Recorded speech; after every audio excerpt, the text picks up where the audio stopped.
Hello, hello, hello, and welcome. My name is Sabrina Victoria, and I am here with, oh my gosh, some amazing ladies, Miss Nancy and Miss Amy.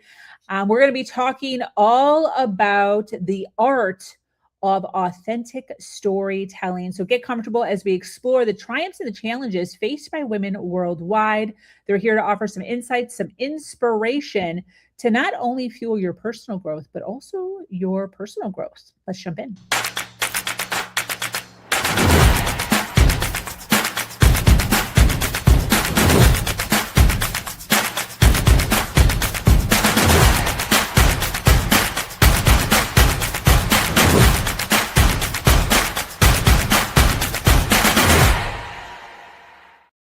All right, if you're listening live, I see you. Welcome. If you're listening on the replay, make sure you hashtag replay wherever you're at so we can send you some love in the comments. I am here every day delving deep into the realms of health, wealth, and leadership with some of the most brilliant women globally. I've interviewed well over 700 women, and today we are adding another one to the list. Oh, we're adding 2 to the list. Let's fucking go. Nancy and Amy Harrington, sisters and co-founders of the Passionistas Project Sisterhood. They lead a global community of passion-driven women seeking support, purpose, and empowerment.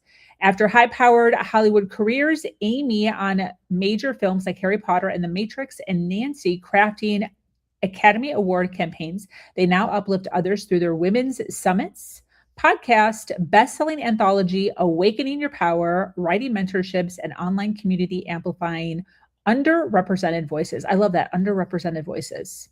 What does that mean to you, ladies? Yeah, I mean, women don't get heard. That's the bottom line. Like, whether you come from a marginalized community or not, women's voices are silenced, and we are on a mission to change that in many different ways. Yeah. I'd love to hear kind of your thoughts on that. I was just on a panel a couple weeks ago and we were celebrating one of the top, the top sports athlete in the nation right now, Coco Gauff. $33 million made in 2025. We're all excited. We're cheering her on. She's a tennis player. She's 25-ish years old, just rocking it out of the park. We're so proud of her. And then we're like, you know what? Let's see the men. Like, what's the highest paid man for 2025, right? So she was at 33 million. Highest paid man was 257 million. And then there was 50 men. I think it was like 57 men before we hit a 33 million. Yeah. Crazy. It's crazy. Yeah. So if you look at Hollywood, of the 250 top grossing films in 2024, only 20% was directed or written or produced by a woman. Yeah. 2025 was 8%. It dropped. Did you know that? Yeah. It just dropped. And what was so interesting about that, I actually read that article. What was so interesting about that is they were saying that the top percentage of films that were made by the women were actually the top producing over the white men. Right. Over the white men, but yet still not necessarily being chosen to come back or to find more who are actually really good at doing this stuff. Yeah, we talked to a female filmmaker yesterday, who's an independent filmmaker and a studio filmmaker.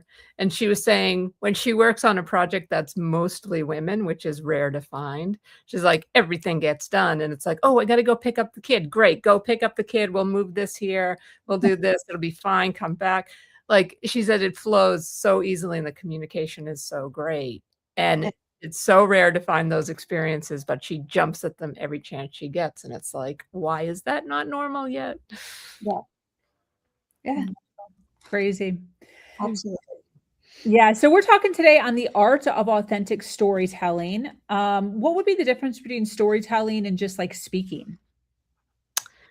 I think speaking, you can do a PowerPoint presentation at a summit and it can be very interesting and very factual and very, it can come off as sometimes very cold. But authentic storytelling really is about getting to the heart of who you are as a person, what makes you special, what are the emotions. Again, like as women, I think in business, we're told, stay unemotional, don't show any, tears, no, everything has to be very kind of masculine. And so we tell are told to suppress those feelings, and they're bad. Authentic storytelling is really kind of just allowing yourself to, rip your soul open and really tell the story and be honest about how it felt and how it changed your life, good or bad. And I think it's important in entertainment, but I think, Nancy and I working with women who are branding their companies, it's like people want to know who you are. They don't want to just know I'm a coach who helps women who have, trauma. They want to know that you understand what it's like to have lived through trauma and what you're bringing to their, to your coaching of them that's relatable, because anybody can hire a coach who studies the topic, but to actually work with someone who's lived it and is willing to express that adds a level of validity to their experience, and people are going to tend to hire that person more if they're willing to drop the shield and really explain, like, I can help you because I get it. Yeah. One of the main things that I see or that I hear when it comes to storytelling, because that's my entire brand is built on storytelling. That is all I do is storytell pretty much.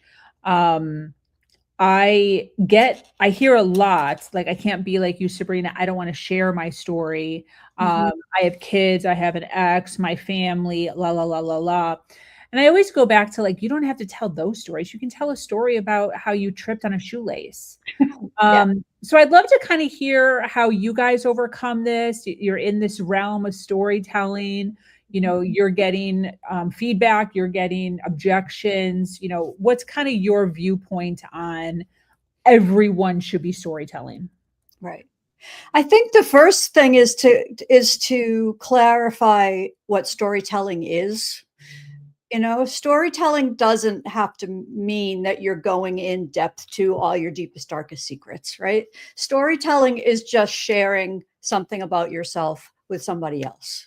So like you said, maybe it's the time you tripped over your shoelace. Maybe it's the time you spilled water all over yourself right before you were starting an interview.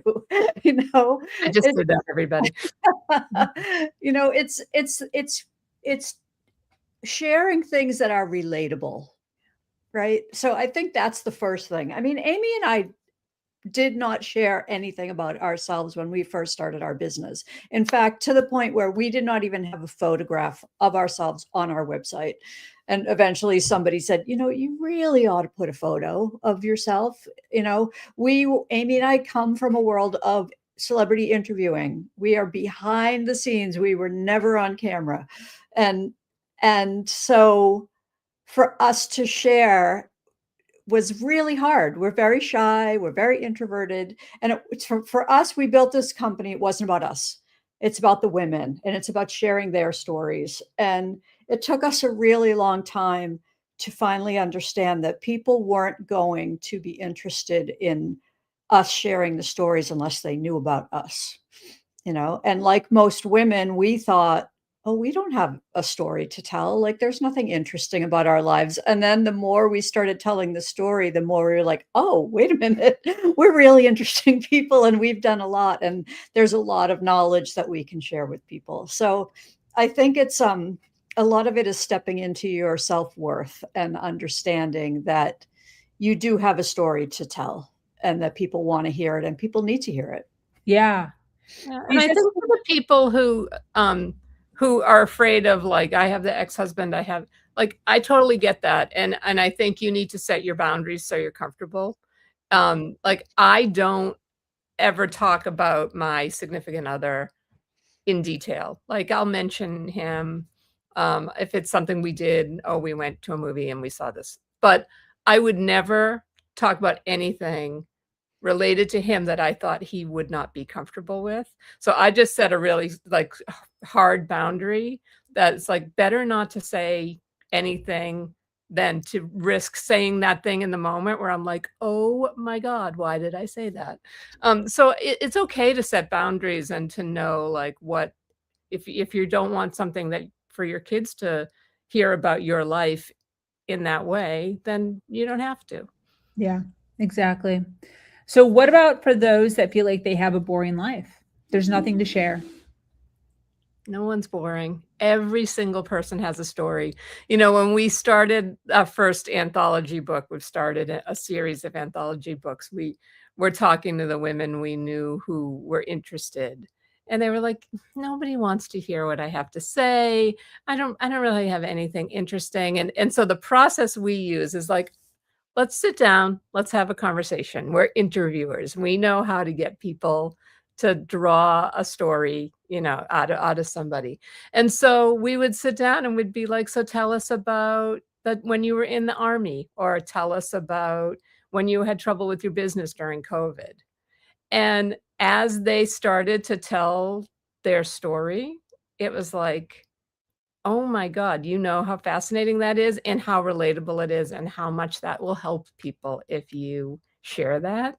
And through telling it to us, just like sitting over a cup of coffee, like we're their friends, which we are, and you know, having a conversation and not having it be like sitting down to a computer and going, oh my God, I don't know where to start. I'm boring. No one wants to hear this. It helped them loosen up and realize like, oh, I do have something really valid to say. And, you know, we have a community on social media. It's over 20,000 people in our online community. It's a really nice, intimate group of, you know, over 500 women who are, you know, connecting. And it's really amazing to see people kind of step into their power and share with each other. And even though it's a very diverse group and everybody has their own, everybody has their differences, like there's just all these common threads that weave through a community of women. And once you realize that your story is not only interesting, but it could help somebody, I think it makes it much easier to want to share it. I think that's what you guys talk a lot about, right? As far as like building deeper connections and really creating personal transformations for people, right? Yeah. Mhm. Absolutely. Absolutely. Like you were saying, like you were asking about, you know, someone who thinks they're boring. And it's like Amy said, no one's boring. Even the quote unquote, you know, I don't have a job. I just take care of my kids. Like, okay, well, tell us about that, because I'm sure in your day-to-day life that you think is really routine and you do the same things over and over and it's boring. I think that there are things that you do that somebody else might not have thought of. And oh wow, I never thought to do it that way. And you've changed their lives, right? You've transformed somebody because you gave them some little tip about, you know, how you pack your lunches for the kids at night before and not do it in the morning. Whatever the tip is, that can transform someone. And I think the power of storytelling, the power of sharing your life with people helps them see how they can transform, how they can change their lives, even if it's the tiniest little ways. We're not talking about, you know, you don't have to transform into some major change in your life. You don't have to give up everything and, you know, move to another country. And, you know, you just have to just a tiny little transformation that makes your life easier, you know? Yeah. Yeah, we have a friend that started something years ago called Adventure Wednesdays, and her name's Stacy Newman Weldon, and she just was going through a transition in her life, and so she decided that every Wednesday she was going to go on a little adventure, and the adventures were as simple as, I'm going to walk home from work on the other side of the street. And it shifted everything. Like she has completely changed her life in the most beautiful way, but it's the little things that she did. It wasn't skydiving. It wasn't Did zip she like lining. document this somewhere, like blog about it, or what she Oh, do? yes, she totally blogged about it. Uh-huh. Yeah, it was really cool, and it started to make like Nancy and I would go out, like, "Oh, we're going to the theater tonight. Let's just go to the neighborhood and find a pizza place."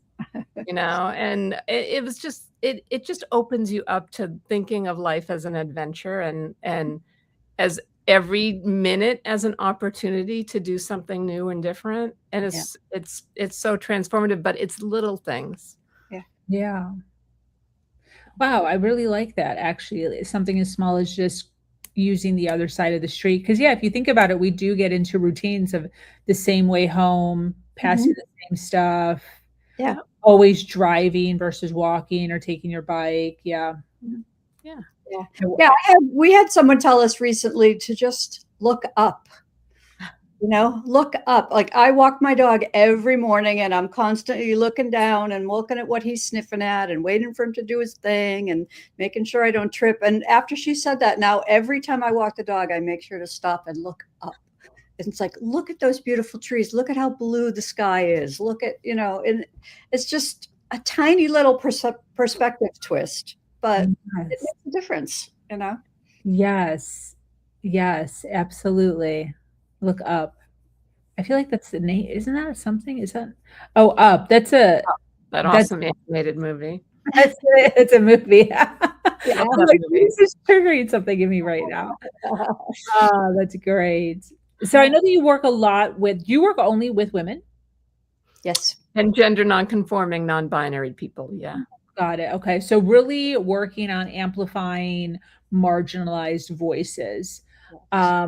Now that you have been in this arena, what are you seeing as far as real change that's been happening? I think people are more willing, at least the women we know, are more willing to be vulnerable. They're letting go of perfection. It's a huge topic of conversation in our space.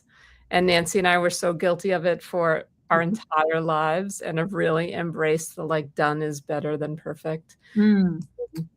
So they're letting go of perfection. They're realizing that they can't do it alone. I think a lot of us, especially women who are working and raising kids and, in a relationship, caregiving elder parents, they feel like they have to do everything by themselves and seem like they have it all together.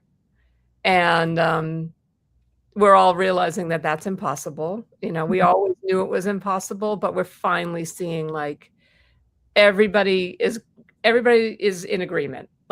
We can't do this without making mistakes and without needing help. And so we're finding that people are more willing to ask each other for help. And again, we were so guilty of this up until 2 years ago.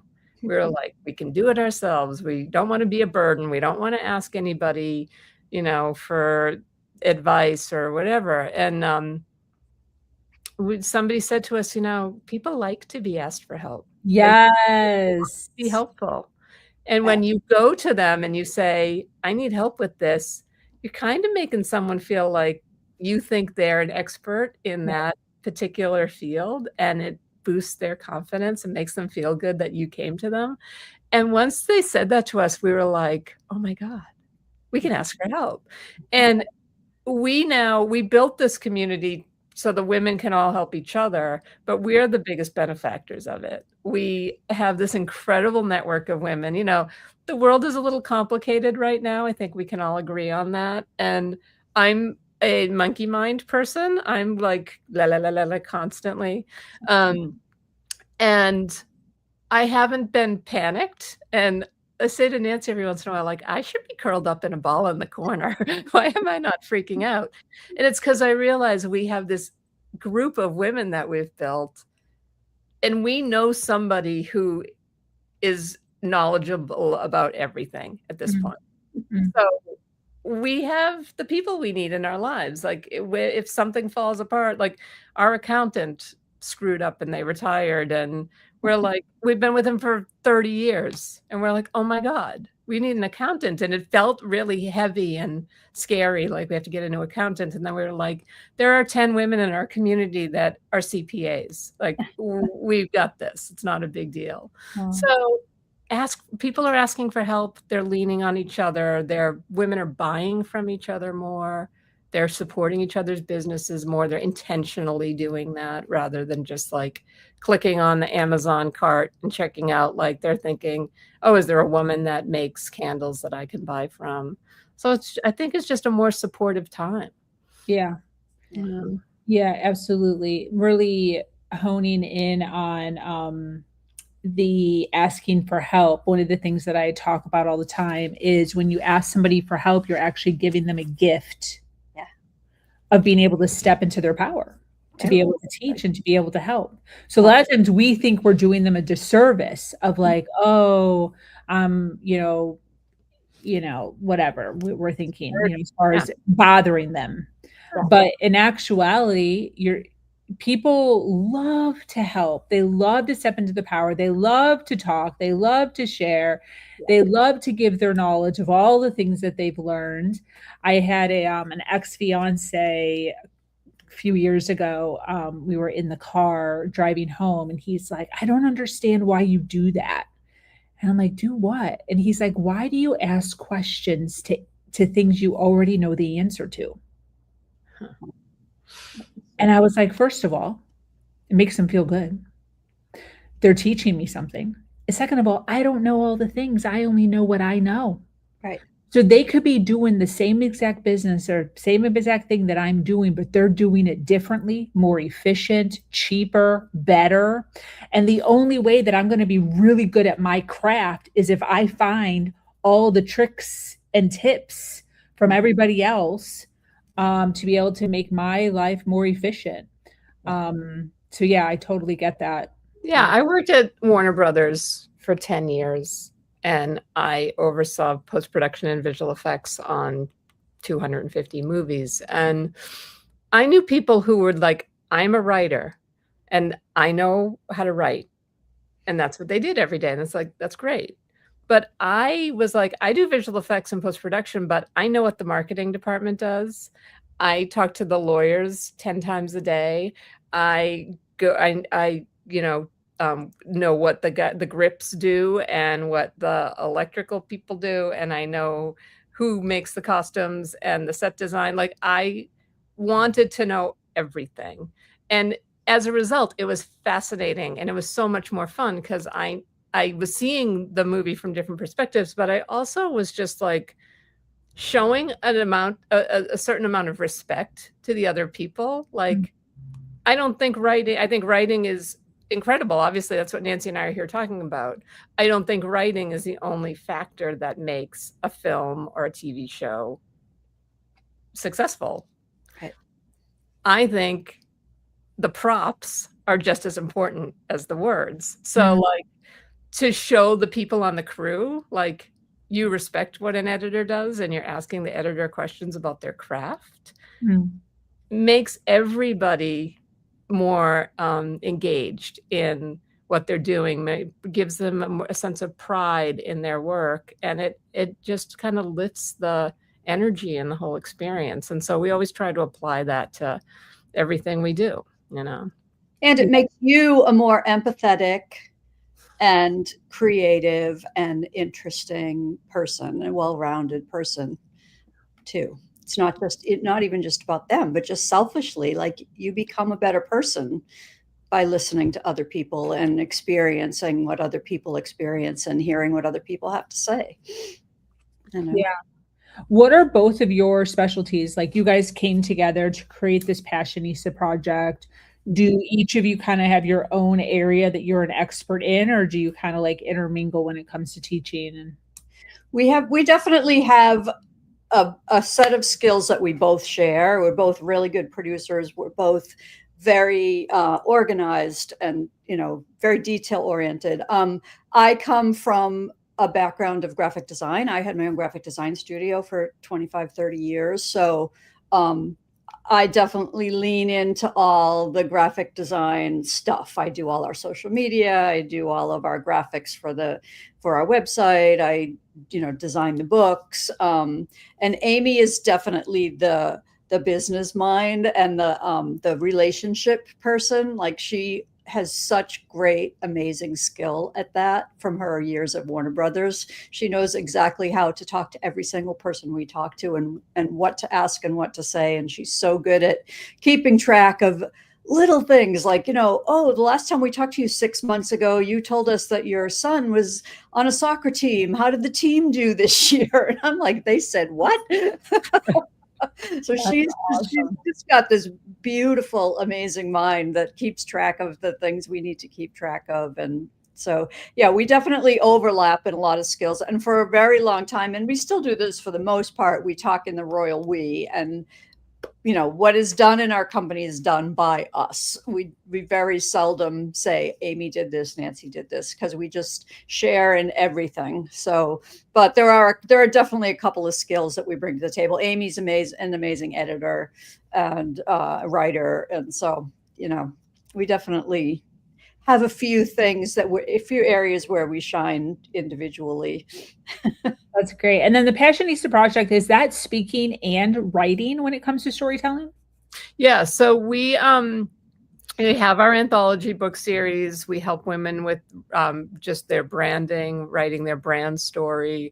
We're helping women write their books and memoirs now. So in those areas, we use our interview skills and our knowledge of editing and theater, writing for theater and things like that to help craft their stories. So whether that's interviewing them and drawing the story out, or taking what they've already written and helping them restructure it, or say, this character really should be saying this, not this character. So we do a lot of that now. We're going to publish our first children's book this year, so we're super excited about that. But then we also, so the women who are in an anthology book this past year are also the speakers during our annual Women's Equality Summit. So we do our summit differently than most people do. Our summit is a series of panels, but each panel is actually a storyteller event. So the women, we select a group of women to tell their stories around a particular theme. And then we have a roundtable conversation with the women. So they've just heard each other's stories, usually for the very first time. The stories tend to be very emotional or just really fascinating. And then, so they've just heard the stories, and then it's like, okay, what did you take away from that? And we get into these incredible conversations with the women on the panels. So, those are storyteller events. And then just through events in our community, we've had specific storyteller events and stand-up comedy events that are all women-centric, all virtual, because we have people all over the world. We just spoke to someone in Costa Rica yesterday who's a sister, and we have people in Australia and Canada and Europe. So we do most of our stuff virtually. So there's lots of speaking opportunities. And then we have women in the community are actually, this community isn't built on Nancy and I as the gurus at the top. It's truly a circle. So the women in our community lead the workshops and have the opportunity to tell their stories in that way. So there's all kinds of ways for everybody to express themselves, even as, a small thing as just commenting in the shared spaces in the community where they can really, we have a space called Share Anything, and literally they can talk about whatever they want. So they can post a video talking about something, or they can write how their day is going, or they can promote a project that they're doing. But a lot of the women use that space to just kind of talk about themselves and their experiences. And so it's a beautiful way that they can express what's going on in their lives. It's freaking awesome. I love that. Yeah. Yeah. What would you say is the biggest transformation? Oh, we have a Passionista that left her husband and moved all the way across the country after decades of being in a bad relationship. And she was really inspired to do so. We do weekly, every 2 weeks, we do tarot readings with Dr. Melissa Bird. So we have a group of women in the community who are our power Passionistas, and they're kind of our senior members, our resident experts. And Dr. Melissa Bird is one of our most cherished by all members in the community. And she does these tarot readings for free every 2 weeks.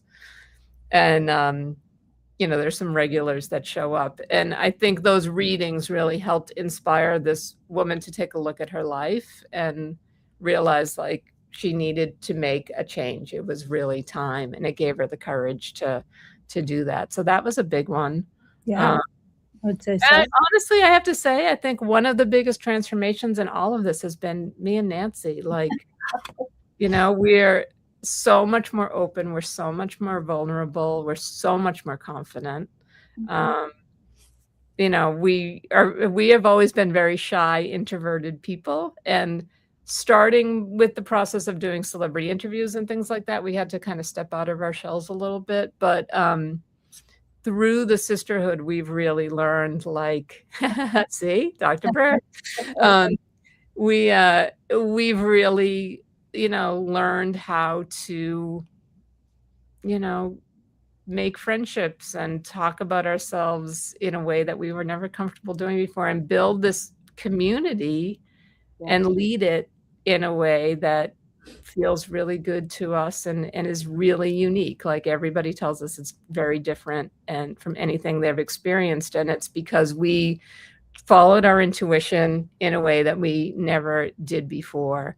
And as a result, have created something that's really true to us and resonates with people. That's awesome. Love it. And then as far as people joining, the Passionistasproject.com. Passionistasproject.com. Yep, that's the best way. All the links are there to all our socials, a link to join the sisterhood. It's all there. Yeah, and I'll say there's a free membership. There are several tiers, but there is a free membership, and the free membership gives you access to connect with everybody in the community, promote yourself in any events you're having. You can really get a lot out of it, even in the free level. So if you want to just check it out, everybody's welcome. So.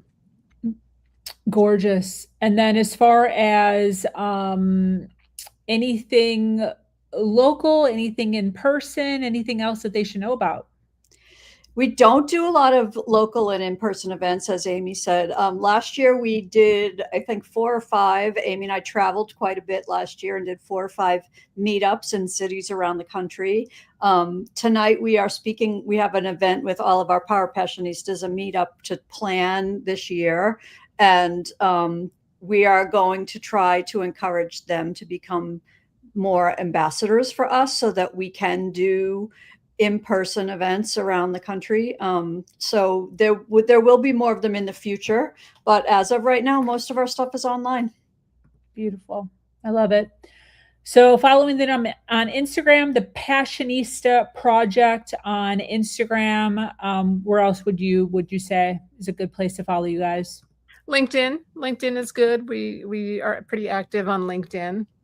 Beautiful. Yeah. Love it. All right, ladies. Well, this has been absolutely fabulous. Any closing thoughts as we wrap up? I think that, like I said earlier, we know it's a complicated time in the world, and we know there are a lot of women who are out there who are feeling very alone. I think especially women who work at home or stay at home for various reasons. Nancy and I are lucky. We have a built-in best friend and business partner through our sisterhood.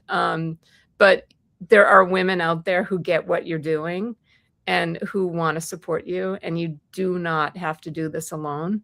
So we encourage you to come and check us out. And if you join, we will introduce you to some people that you might have some things in common with, and help ease you into the community so that you can see that there are people out there who want to support you in your journey.